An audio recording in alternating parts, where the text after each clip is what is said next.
આ તો છે ને એવો વિડીયો બનાવું કે વાયરલ થઈને જ રહું.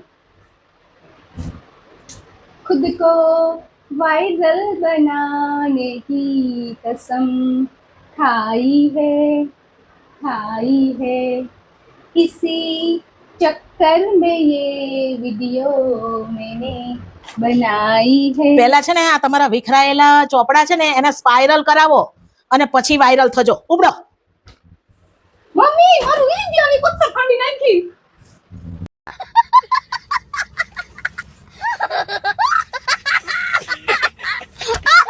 કેમ આટલી બધી મૂંઝાયેલી દેખાશ?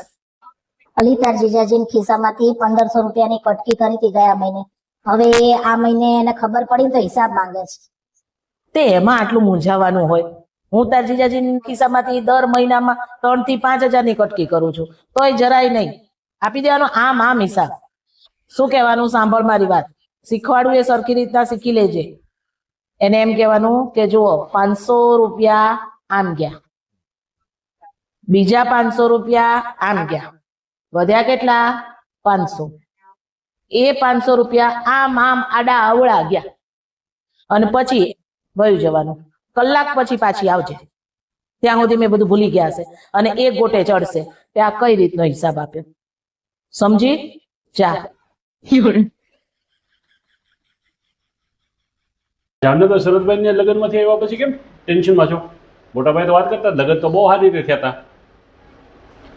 શરદભાઈએ લગ્ન તો બહુ સરસ રીતે કર્યા, પણ ચિંતા મને એ વાતની થાય છે કે હવે શરદભાઈનું શું થશે? કેમ? તમને ખબર છે ત્યાં લગ્નમાં બધા વાતો કરતા હતા કે જેટલી ધામધૂમથી શરદભાઈએ લગ્ન કર્યા છે ને છોકરીના, એટલી એમની કેપેસિટી નહોતી. આ બધું છે ને છોકરીની જીદના કારણે કર્યું છે.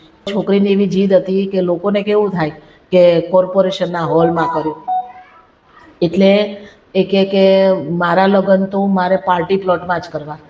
જ્યાં 50-60 હજાર ભાડામાં હોલ મળી જતો હતો ને, ત્યાં છોકરીએ 5 લાખ રૂપિયા ખાલી ભાડાના ડેકોરેશનના ખર્ચાયા. આજ આના 1 કે 2 લાખ રૂપિયા રાખે ને કોર્પોરેશન હોલમાં તો કેવો સરસ મજાનો શણગારે જાય. પણ તો એ જ કહું છું. અને એમાં પાછા છે ને ભાભીએ છોકરીનો સાથ દીધો. શરદભાઈની વાઈફ છે ને, એમણે છોકરીનો સાથ દીધો. અને શરદભાઈને શું કીધું ખબર છે? એ કે આખી જિંદગી બધાયના સારા સારા લગ્નમાં આપણે ગયા હોય તો આપણે કે હવે નબળું લગ્ન આપણા છોકરીનું કરશું તો કેવું ગામમાં વાતો થશે. એ કે તો તમે જુઓ ને તો નત નવી આઈટમો. આમ જોવા જઈએ ને તો 1000 રૂપિયાની થાળી, 1500 રૂપિયાની થાળી, બરોબર? એમાં 1500 રૂપિયાનું વસ્તુ માણસ ખાઈ શકે, એક વ્યક્તિ 1500 રૂપિયાની આઈટમ ખાઈ શકે. તો એના કરતાં 250-300 વધીને 400 રૂપિયા, 400 રૂપિયાની થાળી રાખી હોય, દાળ ભાત શાક રોટલી નોર્મલ જમણવાર હોય, બરોબર? 2 સ્વીટ હોય, 1-2 ફરસાણ હોય, એમાં 400-450ની થાળીમાં પૂરું થઈ જાય.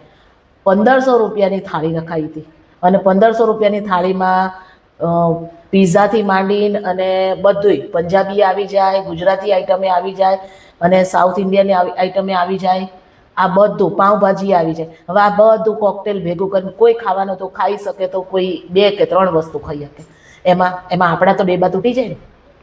આટલી સમજણ ભાભીનામાંય નહોતી. બિચારા શરદભાઈનું મોઢું લગ્નમાં જરાય હસતું નહોતું, કેમ કે એને જ ખબર હોય કે વાહે એને કેટલા ભરવાના છે, પછી લગ્ન પૂરા થાય પછી કેટલા દેણા ભરવાના છે. એ તો એને જ બિચારાને ખબર હોય. મને તો દયા આવતી હતી. છોકરાઓને આમાં શીખ લેવી જોઈએ કે મા બાપને આખી જિંદગી ભણતરમાં ને એમાં ગઈ, એ ખર્ચામાં ગઈ. છોકરાઓને તો કશી ખબર ના પડે, પણ મા બાપને તો ખબર પડે ને. ભાભીએ થોડું સમજી અને છોકરીને સમજાવવાની જરૂર હતી કે બેટા તમને ભણતરમાં જે ખર્ચો કર્યો ને એ વ્યાજબી હતો, એ તમને આખી જિંદગી કામ લાગશે, પણ લગ્નમાં જે આ ખોટા ખર્ચા કરીએ ને એ વ્યાજબી નથી બેટા. પપ્પા ઉપર એટલું બોધરેશન ના અપાય. એમ કરીને અને જો ભાભીએ સમજાવ્યો ને તો શરદભાઈ માથે આટલું દેણું ના થાત. દેખાદેખી વધી ગઈ ને બધાને કરવું હોય છે. બિકોઝ શરદભાઈ તો સજ્જન માણસ છે, એ આવી દેખાદેખી પડે એવું નહીં. પણ છોકરાઓ કહે એટલે બિચારો શું કરે? બૈરી કહે, છોકરાઓ કહે, બધાએ સમજવું જોઈએ. આ બિચારો માણસ હવે એની પાછલી જિંદગી આખી આ લગ્નના દેણા ભરવામાં કાઢશે. હા, પેલા ભણવાના દેણામાં કાઢ્યું. છોકરા જુવાન છે પણ એ ખર્ચો તો વ્યાજબી હતો. ભણાવીને છોકરીને તો એ ખર્ચો વ્યાજબી હતો કે એ તો એની આગલી આખી જિંદગી એ યાદ રાખશે જે કમાશે ને એમાં. પણ આ ખર્ચો તો ખોટો વ્યર્થ હતો. આની જરૂર નહોતી. આ દેણા કરાવવાની જરૂર નહોતી. ખોટી છોકરાઓએ દેખાદેખી કરાય સમજવું છે. જોઈએ તારી વાત ખરેખર. સાચી છે, વ્યાજબી વાત છે. હશે હવે એ તો થયું એ થયું. તે પ્રમાણે જ કરાય ખર્ચા. પણ આપણને થોડુંક આપણા સગા હોય એટલે આપણને થોડીક ચિંતા થાય કે આવું નહોતું થવું જોઈએ. સાચી વાત ને? સારું હાલ તું ટેન્શન માંથી બહાર નીકળ, આપણે ધ્યાન રાખવાનું. હા, મારા ઘરે કેમ આવી? ઉપડ. તાર સાસુ સવાર મારા જોડે બાજવા આવ્યા હતા કે હું એની વહુને ચડાવું છું. હું તને ચડાવું છું? મેં તને કોઈ દિવસ કોઈની વાત કરી છે? મારી ટેવ જ નથી. મને આવડે જ નહીં એવી અહીંની તઈની અહીં કરતા. મને કોઈ પૂછે ને તો જ હું કહું. હું વણમાગી સલાહ કોઈને દેતી એ નથી. મારી સલાહ લેવા તો બધા લાઈનમાં ઊભા હોય, તોય મફતમાં સલાહ કોઈને ના આપું. તો શ્રીનાથજી 5 દિવસ માટે ગઈ હતી, ત્યારે આવી પછી તે મને પૂછ્યું કે મારા સાસુ શું કરતા હતા, તને ખબર છે ને બધી. ત્યારે મેં તને વાત કરી ને કે હા ભાઈ, તાર સાસુ સાદા માસીને ઘરે તારી 2 કલાક વાટતા હતા. પેલા કરુણા માસીની વહુ જોડે તું બાજી હતી એની વાત કરુણા માસીને કરવા તાર સાસુ ગયા હતા અને હારા થતા હતા. શાકવાળો આવ્યો તે શાકવાળા જોડે તારી વાટી અને પછી એમ બોલતા હતા કે મારી વહુ તો ભાવે કરાવે, હું તો તને ભાવ લઉં છું ને, હું કેવી હારી છું, એમ હારા થતા હતા. આ બધી વસ્તુ મેં તને જાતે કીધી હતી? તે મને પૂછી ત્યારે મેં તને કીધી ને. મારે શું જરૂર હોય ભાઈ તમારા સાસુ વહુ ઝઘડા કરાવવાનો? અને તમારા 2 માણસને ગઈ વખતે ઝઘડો થયો હતો, તને યાદ છે ને? તમારા 2 માણસને ઝઘડો થયો હતો અને એનું કારણ તાર સાસુ હતા. મેં તને કીધું હતું? ના, આ તો વાતમાંથી વાત નીકળી અને વળી મારાથી ભૂલમાં બોલાઈ ગયું. બાકી હું કોઈ દિવસ કહું છું તને કંઈ કે તારી નણંદ આવે ત્યારે તારી સાસુ કેટલું કેટલું તારું બોલે છે? તારી નણંદ છે ને એ મારી નણંદની બેનપણી છે. હા, એટલે બધું એ કહેતી હોય અને મારી નણંદ તો મારી આગળ બોલ્યા વગર રહે નહીં. તાર સાસુને કહી દેજે જો તારે અહીંયા આવવું હોય ને તો, બરોબર? અને મારી જોડેથી બીજી વાતો સાંભળવી હોય ને, હજી તો ઘણી બધી એવી વાતો છે જે મેં તને કરી એ નથી. મારી ટેવ જ નથી, હું કોઈને ઘરમાં ઝઘડા કરાવું જ નહીં.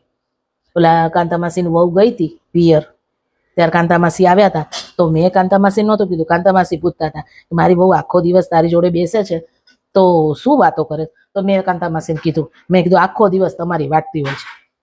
કાંતામાસીએ પૂછ્યું ત્યારે હો, મેં જાતે કશું જ નથી કીધું, હું કહું જ નહીં કોઈને. પછી કાંતામાસીની વહુ આવી, પછી કાંતામાસીની વહુ મારી જોડે બાજવા આવી.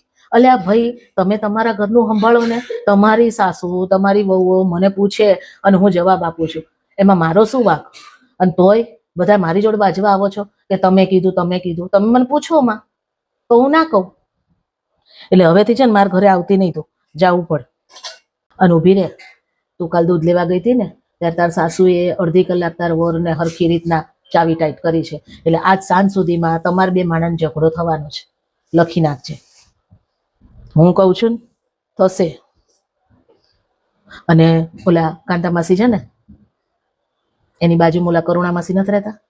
હા, એ કરુણામાસીની વહુ છે ને એ આજે બેગ ભરીને પિયર ગઈ છે. એટલે મને લાગે છે 6 મહિના સુધી પાછી નથી આવવાની. હા, સવારમાં હાંડલા કુસ્તી થતી હતી અંદર, ધડા ધડીના પાટલી વેલણ ફેંકાતા હતા એવા અવાજ આવતા હતા. સાસુ બહુ ઝઘડ્યા હતા, એમાં બિચારા વરનો કૂથલો નીકળી ગયો હતો. હા, મને લાગે છે વરને પાટો આવ્યો હતો હાથમાં. જા હવે તાર સાસુને કહી દેજે કે મને આવું ના બોલે, બરોબર? ઉપર